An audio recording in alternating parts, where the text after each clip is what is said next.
This is Tuesday morning. இன்னும் 12 நாளில் வந்துட்டு பொங்கல் வந்து வரப்போகுது. ஸோ கிளீனிங் ஒர்க்கெல்லாம் வந்து ஸ்டார்ட் பண்ண வேண்டியிருக்கு. இந்த வருஷம் நான் ஆல்ரெடி சொன்ன மாதிரி எந்த ரெசல்யூஷனுமே எடுக்கலை. பட் வருஷம் 365 நாளும் முடிஞ்ச அளவுக்கு வாசலில் கோலம் போடணும் அப்படின்னு சொல்லிட்டு பிளான் பண்ணியிருக்கேன். அதை வந்து இப்போ வரைக்கும் விடாமல் செஞ்சுட்ருக்கேன். காலையிலேயே பார்த்தீங்க அப்படின்னா வீட்டை சுற்றி ஒரு 3 to 4 மைல் வந்துட்டு சுற்றிட்டு இருந்தது. பார்க்கவே அவ்வளோ சந்தோஷமாக, மனசுக்கே ரொம்ப இதமாக இருந்தது. இங்கே வந்து சுற்றியும் அந்த பக்கம்லாம் வந்துட்டு காடு தோட்டம்லாம் இருக்கிறதுனால அடிக்கடி நம்ம மயில் வந்து பார்க்க முடியும்.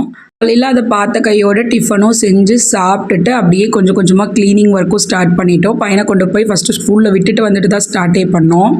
எப்படியோ இந்த வீக்குள்ளே எப்படியாவது எல்லா க்ளீனிங் ஒர்க்கும் முடிச்சுட்டு மறுபடியும் பொங்கல் செலிப்ரேஷனுக்கான ப்ரிப்பரேஷன்லாம் பண்ண வேண்டி இருக்குது. இந்த இயர் பார்த்தீங்க அப்படின்னா இங்கே இருக்க வீட்டில் வந்துட்டு நாங்கள் பெயிண்ட் அடிக்கிற ஒர்க் இருந்ததுனால அதையே ஸ்டார்ட் பண்ணியாச்சு. நீங்கள் உங்கள் வீட்டில் பெயிண்டிங் ஒர்க் ஸ்டார்ட் பண்ணிட்டீங்களா? உங்கள் க்ளீனிங் எல்லாம் முடிஞ்சுதா அப்படின்னு மறக்காமல் கமெண்ட் பண்ணுங்கள். பை.